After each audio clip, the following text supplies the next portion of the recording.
قسم جب 19 رمضان المبارک کو کائنات کے سب سے بڑے شقی ملعون نے میرے مولا کے سر ادھر پر فرق مبین پر سر ماری تھی. اس مہینے کے اندر محدود مدت کے لیے ایک پیکج ہے اور وہ یہ ہے کہ 11 مہینے میں ایک آیت پڑھیں گے تو ایک آیت کی تلاوت کا ثواب ہوگا، اور اگر ماہ مبارک کے اندر ایک آیت پڑھیں گے تو 70 آیات کی تلاوت کا ثواب ہوگا.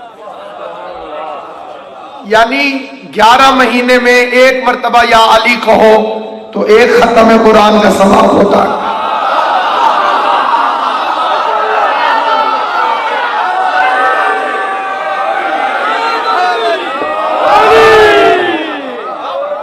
اور اگر اس مہینے میں ایک مرتبہ میرے شہنشاہ کا اسم گرامی زبان پر آئے تو 70 ختم قرآن کا ثواب میسر ہے.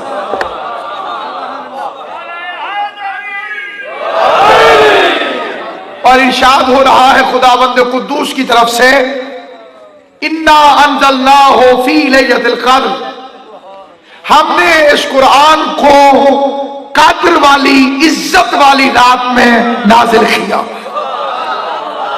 اب سامعین گرامی قادر تمام عالم اسلام کی توجہ چاہتے ہوئے یہ فکر عرض کرنا چاہتا ہوں کہ یہ عزت ہے قرآن مجید کی، یہ عظمت ہے فرقان حمید کی، یہ توقیر والا قرآن، یہ عزت والے کی گفتگو جس کے لیے خود خدا نے قرآن مجید میں ارشاد فرمایا والصبح اذا تنفسا انہ لقول رسول کریم، مجھے سانس لیتی ہوئی صبح کی قسم، یہ قرآن میرے عزت والے رسول کی گفتگو کا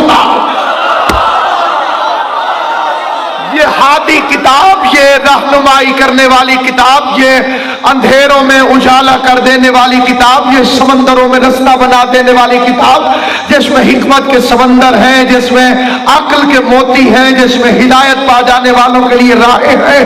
نزلنا علیک الکتاب تبیانا لکل شیء ھدی ورحمۃ وبشریٰ للمسلمین، وہ کتاب جو ہدایت ہے، وہ قرآن جو رحمت ہے، وہ قرآن جو بشارت ہے، وہ قرآن جو شفاء ہے، وہ قرآن جو صراط مستقیم ہے، وہ قرآن جو عروۃ الوثقی ہے، وہ قرآن جو صراط مستقیم ہے، وہ قرآن جو ضامن نجات ہے، جس کی تلاوت ثواب، جس کی زیارت عبادت، جس پر عمل نجات ہے.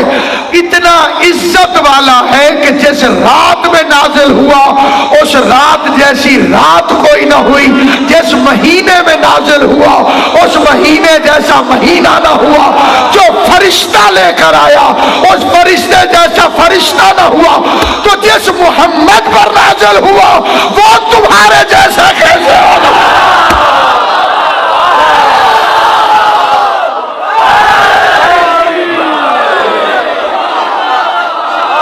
سلام سے سوال سلامت و آباد. بسم اللہ.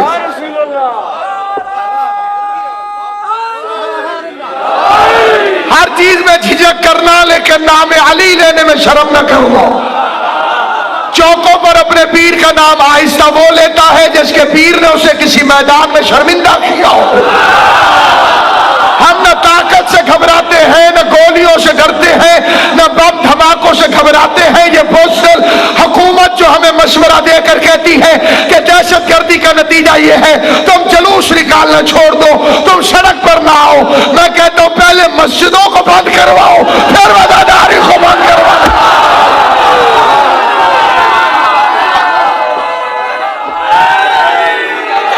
اپنی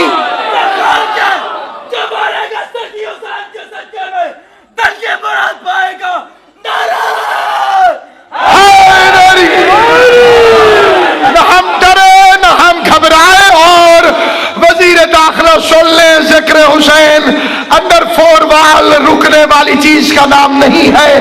عزاداری حسین چار دیواری کے اندر منعقد ہونے کا نام نہیں ہے. آپ اپنے رسول کی سنت کو کیوں بھول رہے ہیں؟ پیغمبر اعظم نے جب حسن حسین کو عید والے دن کندھے پہ اٹھایا تھا تو نبی سے کہتے کہ چار دیواری کے اندر سیر کرا دے، ہم بھی اندر کھڑے رہتے. بسم اللہ. بات سمجھ آئے جس کا مطالبہ میرے ساتھ ہو. میں اگر حسن حسین کو اٹھا کر چار دیواری کے اندر سیر کراتے تو ہم بھی اندر رہتے، لیکن کیا کریں، مصطفیٰ کی سنت ہے کہ عظمت حسین بتانے کے لیے بازاروں میں آؤ، عظمت حسین کو بتانے کی خاطر نہ ہم ڈرے نہ ہم گھبرائے اور نہ کبھی گھبرائیں گے، اور ہمیں حالات بھی معلوم ہے اور نتیجہ بھی، ہمارے لیے کچھ نیا نہیں، ہم نے نہروان بھی دیکھے ہیں اور طالبان بھی دیکھے، زندگی حضرت امام حسین علیہ السلام کا ارشاد گرامی ہے، سردار جاوید صاحب قبلہ، بڑی توجہ چاہتا ہوں اپنے مولا کو فرمان پڑھنے، امام فرماتے اگر، بڑی توجہ سے سنیے، امام صاحب فرماتے اگر جس موت کے لیے بنا ہے تو شہادت سے بہترین تحفہ کیا ہو سکتا؟ اگر یہ بدن بنا ہی موت کے لیے ہے، ابو شیمامہ شہداوی نے امام حسین سے کہا تھا مولا یہ تو ختم ہو جانے والی زندگی ہے، اگر اس کی ہمیشگی کا بھی یقین ہو تب بھی آپ پر قربان کر دیں، اور اسی لیے جوش نے کہا تھا کہ جو حسینی بھی ہے اور موت سے بھی ڈرتا ہے، جو حسینی بھی ہے اور موت سے بھی ڈرتا ہے، ہاں وہ توہین حسین ابن علی کرنا۔ امن چاہتے ہو تو کسی امن والے مذہب میں چلے جاؤ، یہاں نتیجہ آئمہ کی زندگی سے مختلف نکلنے والا نہیں۔ آپ دنیا کے لیے بنے کب ہیں؟ ہاں وہ ڈرے جو دنیا کے لیے بنا ہو، وہ گھبرائے جس نے ہمیشہ یہاں پر رہنا ہو۔ ملک الموت تمہارے پیچھے ہے، سانسیں تمہاری گنی ہوئی ہے، موت تمہارے تعاقب میں ہے، وقت مقرر ہو چکا ہے۔ اور سامعین گرامی قدر، ہم گھبرائے اس لیے نہیں کہ خدا کی قسم جب 19 رمضان المبارک کو کائنات کے سب سے بڑے شقی ملعون نے میرے مولا کے سر ادھر پر فرق مبین پر ضرب ماری تھی تو میرے مولا نے ایک سٹیٹمنٹ دی تھی، لاسٹ سٹیٹمنٹ، آخری بیان مولا علی کا، جس کے لہجے میں قدرت بولتی ہے، جس کی ٹھوکر میں میت بولتی ہے، جس کی آواز میں وحی کے ترانے ہیں، جو بولے تو مشیت کہتی ہے کہ توحید کی حق میں بول۔ اس نے آخری فکرہ فرمایا فستو برب الکعبہ، رب کعبہ کی قسم علی کامیاب ہو گیا۔ اٹک میں بیٹھ کر اتنے بڑے اجتماع میں علی علیہ السلام کا یوم شہادت منانے والے علی والوں، یہ فکرہ تو قاتل کو کہنا چاہیے تھا، یہ فکرہ تو ابن ملجم کو کہنا چاہیے تھا، یہ فکرہ تو شام کے اس ملعون ایجنٹ کو کہنا چاہیے تھا کہ میں کامیاب ہو گیا۔ علی نے پوری تاریخ کے رخ اور دھارے کو یہ کہہ کے بدل دیا کہ میں کامیاب ہو گیا۔ کوفے سے لے کے کوئٹہ تک علی کا فکرہ یاد رکھ لو، تم قتل کر کے بھی ناکام ہو، ہم قتل ہو کے بھی کامیاب۔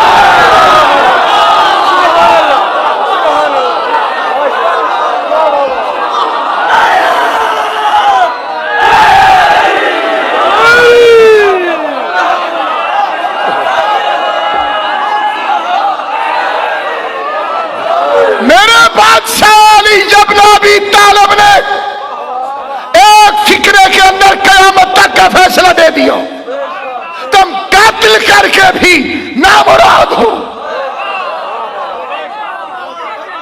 ہم قتل ہو کے بھی کامیاب ہیں۔ دنیا میں تو فرعون بھی بڑا عزت والا تھا، یہ زندگی تو ہے ہی نہیں، اصلی زندگی تو آگے ہے، اور اس کا بھی مالک علی ہے۔ وہاں بھی ملکیت میرے بادشاہ علی کی، ہم اس لیے نہیں گھبراتے. آل محمد کی عزت کی قسم، مومن کے لیے موت، اب یہ قرآن مجید کی آیت ہے، کل نفس ذائقۃ الموت، ہر نفس موت کا ذائقہ چکھے گا. یہ دونوں محاذوں پہ کام کرتی ہے آیت.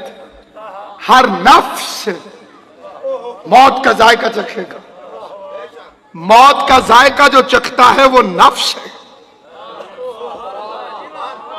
یہ موت جسم کو نہیں آتی، جسم مکمل ہوتا ہے اور آدمی نہیں ہوتا. ہاتھ ہے، آنکھ ہے، ناک ہے، سب کچھ ہے، لیکن کیا ہوا جی؟ وفات پا گئے. کیا چیز کم ہو گئی کہ وفات پا گئے؟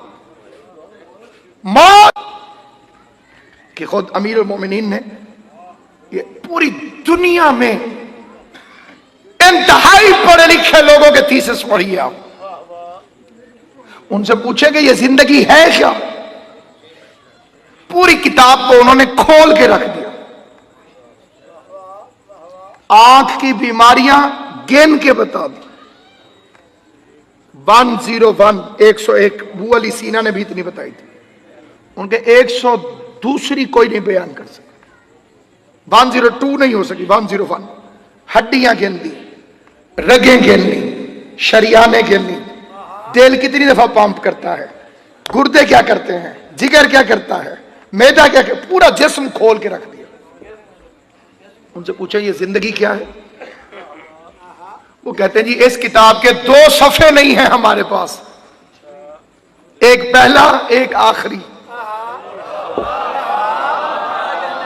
صاحبان فہم و ادراک کو میری بات سمجھ آ گئی. پہلا صفحہ نہیں ہے تو پتہ نہیں چلتا شروع کہاں سے ہوئی، آخری صفحہ نہیں ہے تو پتہ نہیں چلتا ختم کہاں ہوگی. اور ایک ابو طالب کا بیٹا تھا جو پہلے صفحے سے بھی پہلے تھا، اور آخری صفحہ نہیں ہوگا اور علی موجود ہوگا. اسی لیے میرے بادشاہ امیر المومنین علی ابن ابی طالب علیہ السلام نے فرمایا کہ جس میں انسانی 3 چیزوں کا مجموعہ ہے، 3 چیزوں کا مجموعہ ہے. فارمولہ وہی بتائے گا جس نے بنایا ہو. کس کو کیا پتا کہ جسم انسانی کا فارمولہ کیا ہے؟ فرمایا جسم، روح، نفس. علی علیہ السلام فرماتے ہیں ایک چیز نیچے سے آتی ہے، جسم، اس کی اصل مٹی ہے. ایک چیز اوپر سے آتی ہے، روح، عالم ارواح سے. اور ایک چیز ان دونوں کو کنٹرول کر کے رکھتی ہے. آل محمد آپ کو سلامت رکھے. آل محمد کی قسم کائنات کا فلسفہ گنگا ہو جاتا ہے جب ابو طالب کا بیٹا علی بولے. اس لیے کہ علی کی آواز نے کائنات کو حیران کر دیا. فرمایا نفس کا کام ہے اوپر والے کو اوپر نہیں جانے دیتا، نیچے والے کو نیچے نہیں جانے دیتا. اور جب نفس موت کا ذائقہ چکھ لیتا ہے تو ہر چیز اپنی اصل کو لوٹ جاتی ہے. جسم وہاں گیا جہاں سے آیا تھا، روح وہاں گئی جہاں سے آئی تھی. اور ذائقہ کس نے چکھا ہے؟ وہ چکھا ہے نفس نے. نفس نے ذائقہ چکھا ہے. ذائقہ اللہ نے عربی زبان میں قرآن مجید کے اندر ذائقے کا لفظ رکھا. اور کائنات آدم و عالم کی کون سی زبان ہے جس میں ذائقے کا لفظ استعمال نہ کیا جاتا ہو؟ اردو میں ذائقے کا مطلب معلوم ہے آپ کو، آپ کی پٹواری میں آپ کو ذائقے کا مطلب معلوم ہے، پنجابی میں ذائقے کا مطلب موجود ہے. ٹیسٹ کی بات ہو رہی ہے، سواد کی بات ہو رہی ہے. کسی نے چھٹے امام سے پوچھا فرزند زہرا موت تو موت ہوتی ہے، اللہ نے موت کو ذائقہ کیوں کہا؟ فرمایا تو نہیں جانتا کہ کوئی مشرق میں مرے یا مغرب میں، آخری وقت میرے دادا علی کو دیکھتا ہے. جب مومن علی کو دیکھتا ہے تو موت شہد سے میٹھی ہو جاتی ہے.